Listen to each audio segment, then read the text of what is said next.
뭐 2개 혹은 3개 신도시를 개발을 해서 30만 호를 공급하겠다라는 계획인데 부동산 폭등을 안 하겠냐는 얘기죠. 많은 분들이 관심이 있을 만한 주제입니다. 현 정부의 부동산 정책.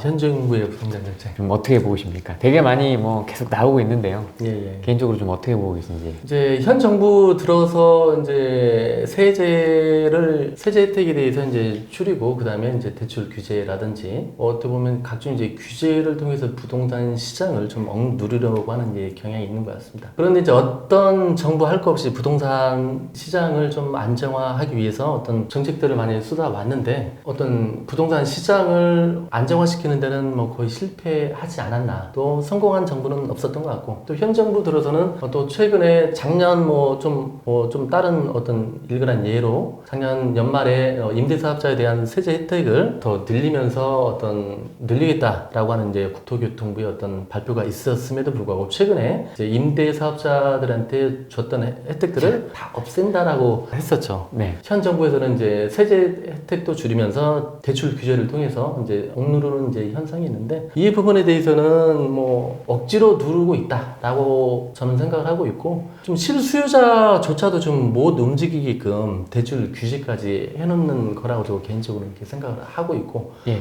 또 수도권 서울이라든지 경기도 일대에 모든 산업이 이제 밀집이 되어 있는 이런 측면을 본다라고 하면 이 수요를 막을 수는 없다. 저 개인적으로 이렇게 보고 또 주택 보급률이 있어서도 2016년 기준으로 한 102% 정도 전국 그 주택 보급률의 102% 정도가 되는데 2016년 기준으로 이제 서울시에 대한 주택 보급률은 한 96% 정도 돼요. 100%에 지금 못 미치는 수준이기 때문에도 지금 공급이 지금 못 미치기 때문에 지금 현재 규제를 하고 있음에도 불구하고 현재 또 오르고도 있단 말이죠. 예. 그거는 아까 주택 보급률도 못 미치는 부분도 있지만 뭐 여러 가지 어떤 산업 어떤 시스템상 서울의 어떤 여러 가지 어떤 산업 자체가 밀집이 되어 있는 이런 부분이 있기 때문에 부동산을 누르고는 있지만 이게 뭐 실질적인 안정화됐다라고 이제 보지는 않고 단지 이제 누르고 있는 현상 때문에 좀 관망세로 이제 보는 어떤 입장이다. 저는 이제 이렇게 보고 있고 최근에 이제 9월 21일 대책에 보면 국토교통부에서 30만 호를 신도시 한 두세 군데 정도를 개발을 해서 30만 호를 공급을 이제 계획하는 9월 21일 대책을 이제 발표를 했어요. 이 대책에서 말씀드린 요지 자체가 아까 전에 제가 말씀드린 것처럼 수요를 못 따라가기 때문에 이제 공급을 지금이라도 늘려서 어떤 부동산 시장을 안정화하겠다는 어떤 취지라고 보기 때문에 궁극적으로 그동안 어떤 정부에서 정책을 놨던 부분에 대해서는 좀 실패라고 자인하면서 지금 9월 21일 대책이 다시 한번 나온 거 아닌가. 이런 측면에서는 궁극적으로 이제 공급을 늘림으로써 이제 부동산 시장 혹은 이제 경제적 안정을 좀 표하겠다는 생각이기 때문에 이렇게 지금 규제 정책으로 인한 정책은 좀 어거지로 좀 부동산 시장을 누르고 있다. 이런 느낌이고 이게 어떠한 식으로든 이 부동산은 다시 좀 저 개인적으로는 어떤 점진적인 부분은 있겠지만 현재 규제 속에서 향후 더 이제 올라갈 여지는 더 있다라고 저 개인적으로 보고 있습니다. 그럼 서울 집값은 더 올라갈 것으로 네네. 보고 계신가요? 예. 지금 미국이라든지 홍콩이라든지 이제 홍콩 같은 경우는 뭐 평당 집값이 뭐 한 2억 정도 된다고 그러죠. 최근에 저희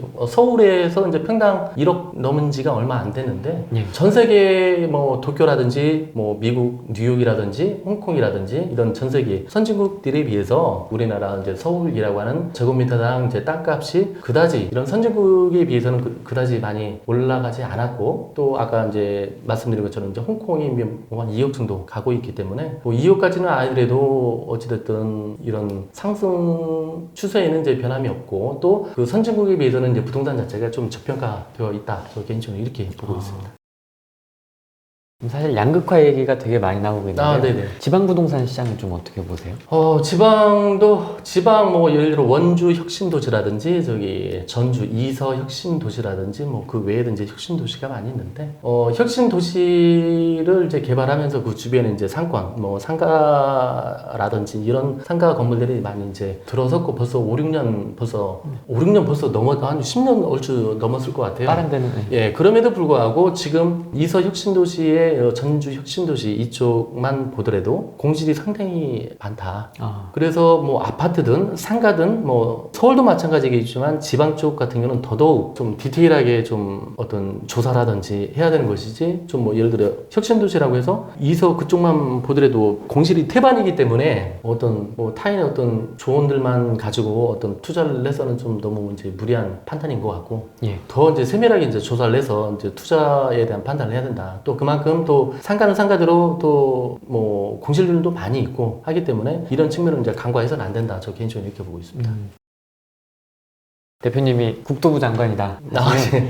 지금 어떤 정책을 좀 펴야 이 집값을 좀 안정화, 서민의 편안한 주거를 이룰 수 있을까요? 아유, 너무 어려운 질문을 해주신 것 같은데, 내가 권한을 다 갖고 있다 예. 하면 어떻게 정책을 펴시겠어요? 뭐 역대 정부에서도 그렇고 역대 정부 국토교통부 장관님 혹은 이제 그 관련 부서에서도 못 잡았던 부동산인데, 예. 최근에 저희가 이제 며칠 전에 뭐 신문 기사를 보니까 좀 부동산 시장을 좀 규제를 하지만 좀 시장에 좀 놔둬라. 너무 이제 1년에 몇 차례씩 규제를 막 하고 있지 않습니까? 실질적으로. 현 예. 정부에서도 그렇고 과거 정부에서도 그렇고 이제 규제라든지 어떠한 식으로든 좀 그 규제를 할 수 있는 대책들이 막 몇 번씩 나오거든요. 1년에 몇 번씩. 예. 근데 현 정부에서도 그런 그 규제 관련한 대책들이 많이 나오는데, 일단은 저 개인적으로는 어떤 정책을 편다라고 하면 그 정책을 두고 좀 장기적인 관점에서는 그 정책의 어떤 성과 여부를 보고 판단해야 되는 거 아닌가. 또한 너무 뭐 1년에 뭐 몇 차례씩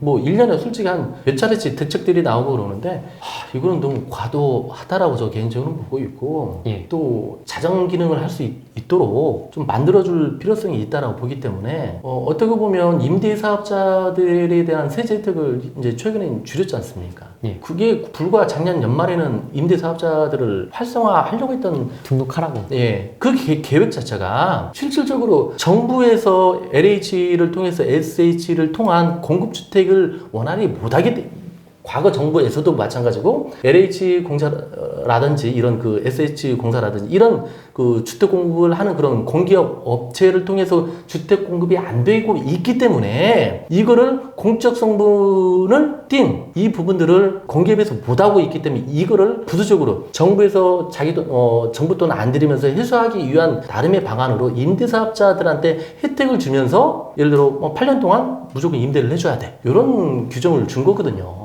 예. 그럼 결과적으로 정부에서 하지 못하는 어떤 주택 공급의 어떤 역할을 임대사업자 분들한테 어떤 사업적인 혜택이라든지 세제 혜택을 주면서 이제 입주 기간을 이제 딱 정해 놓으면서 이제 이런 식의 이제 기준을 정하면서 임대사업자들한테 더 그 주업을 할 수 있도록 권장을 했어야 되는 거 아닌가. 결과적으로 지금은 임대사업자들한테 세제 혜택 다 막아버리고 뭐 예를 들어 대출 규제도 다 막아버리고 더 이제 임대사업자들도 더 이제 못하게끔 기존에 있던 임대사업자들 더 활발히 못하게끔 하면서 정부에서는 지금 9월 21일 대책에서는 뭐 2개 혹은 3개 신도시를 개발을 해서 30만 호를 공급하겠다라는 계획인데, 그러면 과연 그 공급을 하겠다라면 그 신도시 지금 예정지가 부동산 폭등을 안 하겠냐는 얘기죠. 그럼 결과적으로 아까 임대사업자 분들한테 어떤 공급 역할을 세제 혜택을 주면서 서민 주거 안정을 위한 기준을 주는 건데, 예. 뭐 결과적으로 자기네들이 뭐 하지도 못하면서 결과적으로 뭐 그런 혜택을 다 줄이면서 궁극적으로는 뭐 진짜 또 정부 돈 들어가면서 신도시 공급하면서 30만 호를 공급할 계획을 갖고 있으면서, 그럼 그 부동산 지역이 예를 들어 성남이라든지 광명이라든지 지금 후보지 중에 하나인데, 예. 그러면 부동산 들썩 안 하냐는 얘기죠. 그러면 더 큰 어떤 폐해가 있는 건데, 차라리 기존 예를 들어 임대사업자라든지 이런 어떤 사업자들은 이쪽 혜택이라든지 이쪽에서 서민들을 위한 주거 안정을 위한 주거 기간을 혜택을 이제 부여하면서 더 좀 활성화할 수 있도록 좀 퇴로기를 열어주면서 해도 충분한 어떤 공급주택의 역할을 임대사업자들이 할 수도 있더란 얘기죠. 근데 예를 들어 많이 갖고 있는 뭐 임대사업자들이 예를 들어 뭐 심하게는 몇백 개씩 갖고 있지 않습니까? 이런 사람들은 뭐 문제가 있어. 이제 이런 논리로 보고 있는데, 그건 좀 보는 시야에 따라서 이제 잘못된 측면도 있지만 좀 긍정적인 측면도 있다. 저는 이제 이 부분을 이제 말씀드리고 싶은 거죠. 공급 자체는 괜찮으나 그렇죠. 임대사업자에 대한 혜택은 조금 더 예, 예. 줘야 된다는 말씀이시죠? 그렇죠.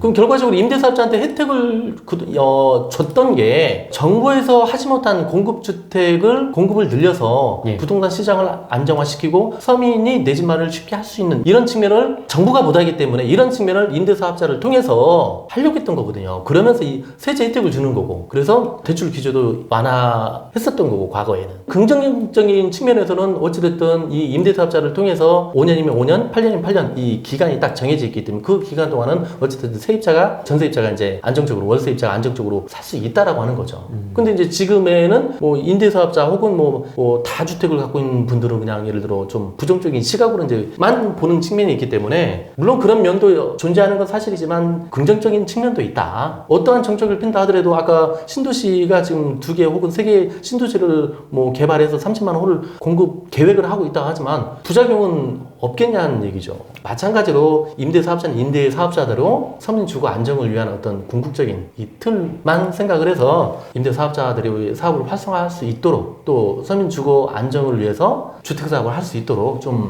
임대사업자들 혹은 그 외적으로 이제 사업하시는 분들에 대해서 너무 규제를 하는 것은 올바르지 않지 않냐 저는 이런 생각을 하고 있습니다. 장관님이 이 영상을 좀 참고를 하셨으면 좋겠네요. 내 집 마련. 내 집 마련. 네. 서울에 살고 계신 분들 내 집 마련 참 관심이 많으시거든요. 예. 지금 무주택자이신 분들 중에서 예, 예. 집을 사야 되나 말아야 되나 고민하시는 분들이 굉장히 많으세요. 예, 예. 뭐 일단 서울로 한정을 해볼까요? 서울. 네네, 서울. 네, 서울. 많이 올랐습니다. 네, 많이 올랐어요. 많이 올랐는데 내 집 마련 언제 해야 됩니까? 예전에도 부동산 가격은 항상 올라왔고 예전 뭐 2010년도면 2010년도 2000년도는 2000년도대로 부동산 가격은 항상 높았다라고 생각을 하고 있고 예. 또 그렇게 인식을 하고 있습니다. 지금이라도 저 개인적으로는 무조건 사야 된다. 무조건 사야 된다. 올랐습니다. 지금도 비싸다고 생각을 하고 인식을 하고 있지만 지금도 올라가고 있고 자고 나면 올라가고 있기 때문에 뭐 예를 들어 내 집 마련을 위한 어떤 꿈이 있고 이걸 실천을 해야 된다고 하면 지금이라도 이거는 늦었지만 마련을 해야 된다. 근데 막 그렇게 고민하시는 분들 계세요. 예. 이거 내가 샀는데 예. 떨어지면 어떡하지?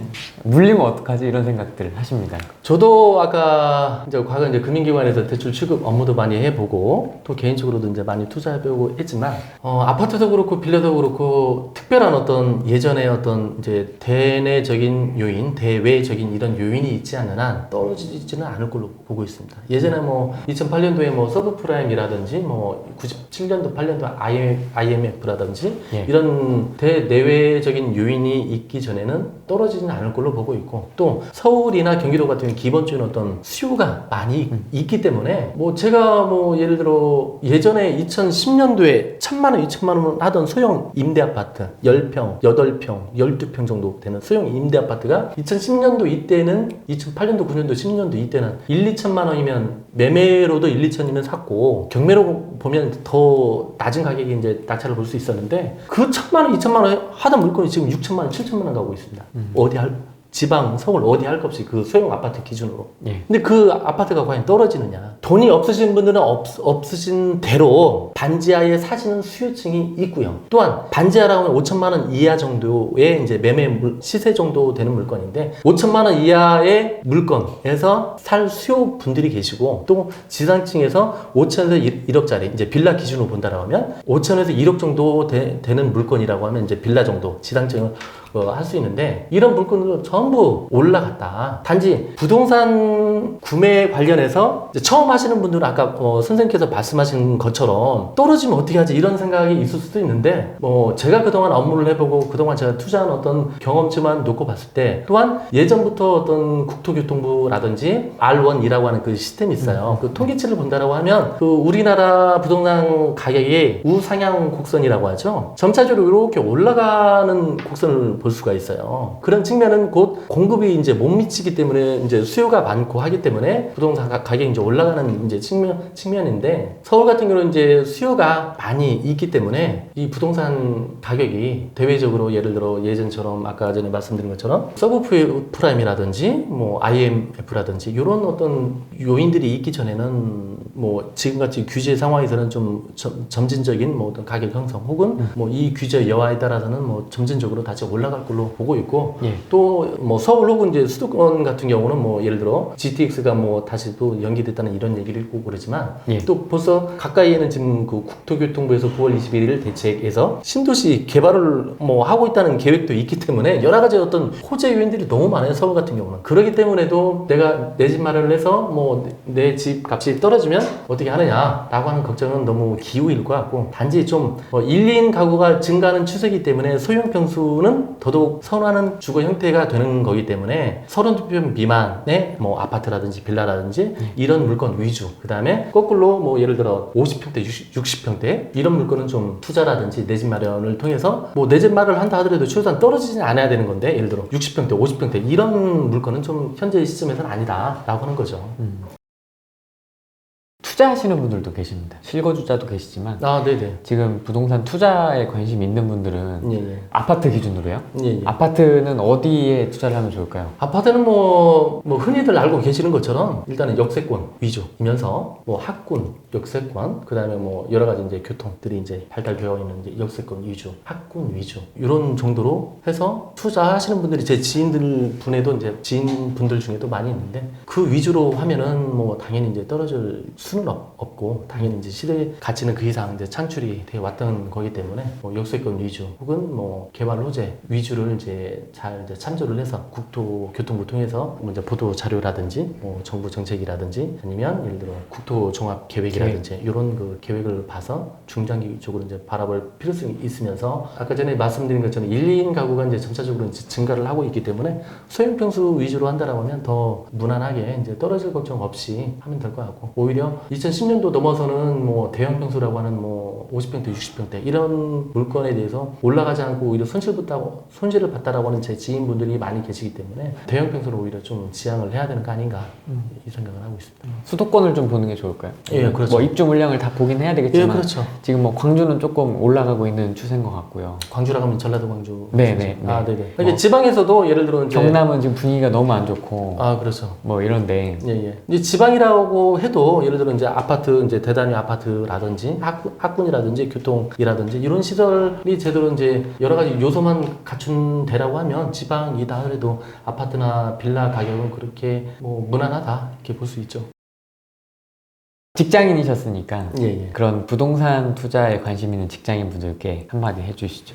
이제 직장인 분들께서는 이제 재테크 혹은 뭐 부동산 투자 혹은 이제 경매 투자로서 이제 실천하기가 쉽지가 않은 것 같습니다. 저도 과거에 실천하기가 되게 어려웠는데 딱 한번 실천을 해 본다라고 하면 그 다음부터는 좀 이제 부드럽게 더 이제 자신감도 생기고 하기 때문에 자신감 갖고 뭐 조금의 어떤 공부 혹은 실천만 한다라고 하면 누구나 할 수 있는 게 이제 부동산 투자이면서 뭐 부동산 경매이지 않나 싶습니다. 또 이제 부동산 경매라고 하는 것은 꼭 투자를 하지 않더라도 내 재산을 지킬 수 있는 정도의 어떤 법률적인 지식을 습득할 수 있는 정도의 어떤 노하우는 이제 마련이 되기 때문에 꼭 투자가 아니다 하더라도 뭐 부동산 경매 혹은 이제 법률에 대해서는 좀 알아둘 필요성이 있다. 그런 측면에서 직장인들이 좀 부동산 경매라고 하는 게 또 법률적인 측면, 법률적인 용어, 또 낯선 용어들이 많이 있기 때문에 좀 접근하기가 어렵다라고 하시는 분들이 많이 계시긴 한데 직장생활 어렵지 않습니까? 네. 직장생활 어렵습니다. 상사 비유 맞추고 네. 어렵지 않습니까? 저는 너무 어려운 것 같아요.